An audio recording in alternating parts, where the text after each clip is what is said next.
Differing diagnoses have an Ontario man looking for answers around the world. The former volunteer firefighter now relies on a wheelchair and believes he has Lyme disease. But as CTV's Spencer Turcotte tells us, he's been told that may not be the problem, so he's seeking treatment elsewhere. Outside the Drumbo Fire Department is where Jason Hibbs spends much of his time. Never even been on a plane yet. He reminisces about his time there saving lives. These days he's looking to get his own life back. I started getting sick the one day. Just got a real high fever, lost control of my arms and my legs. Went into the hospital. That was 6.5 years ago, and he underwent several tests. They just thought it was ALS. From there, he saw a specialist. It's just been nonstop MRIs, CT scans, EMGs, and spinal taps, and everything just keeps coming back negative. In that time, his symptoms have only worsened. I basically can't walk, I can't move my arms. Like I can pick them up a little bit and touch like that. My legs start shaking like that. I can't eat on my own.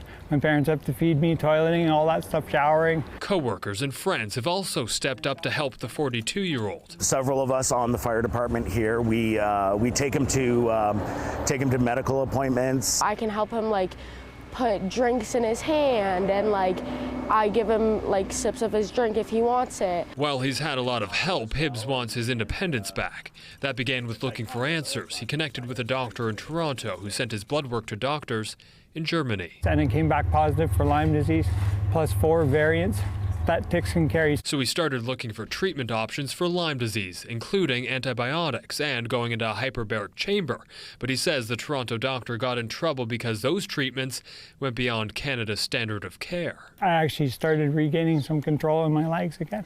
And then once when he got told to stop, his license was on the line for some stuff, so we had to kind of back off. Dr. Elliot Jacobson, a medical doctor who helps treat chronic illnesses, is not involved in this case, but he acknowledges Canada trails other countries in Lyme disease diagnosis and treatment. It's one of those areas of medicine where we have an incomplete sort of scientific, we don't have 100% evidence, and we rarely have 100% evidence. Complicating matters further, Jacobson says Lyme disease symptoms can mimic other diseases. There's certainly a lot of controversy around how accurate the testing for Lyme disease is based on the history of how those tests were made. So after 6.5 years, Hibbs decided he's not waiting for more tests. He will fly to Mexico this weekend for a multi-week treatment plan, which is not permitted in Canada. So the cost of treatment just for myself is $38,000 US.